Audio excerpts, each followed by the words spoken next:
This is a quick little video on carpet cleaning offices and buildings in the Buffalo, New York market.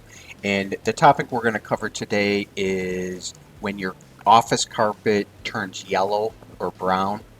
And this is something that you often see in hallways and entrances, that your carpet will start to discolor and have almost like a yellowish tint to it, or a light brown tint.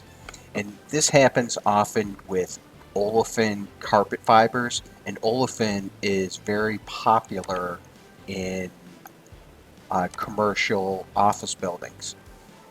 And what happens with olefin is it really attracts oil. That's just how the carpet is made. That's how it's manufactured.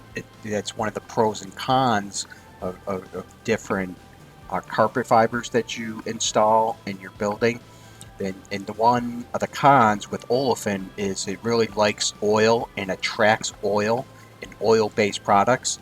So this is why often you will see in hallways, entrances, lobby that lead out to a parking lot that all that foot traffic is being applied to that carpet in those areas.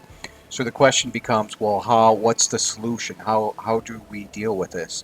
And the main solution is to first put walk-off mats in all the entrances and make them as long as possible, as practical, so that all of those oil-based products rub off of the carpet or rub off of the bottom of people's shoes and onto that walk-off mat that you're trading out every month or however you do it.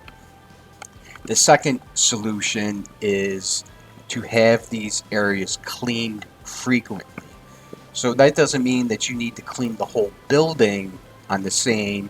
You would want to use more of an account-based frequency, and what that means is, let's say for argument's sake that you clean your whole building carpets one time per year. Well, then what you would do is for these entry areas where this oil is being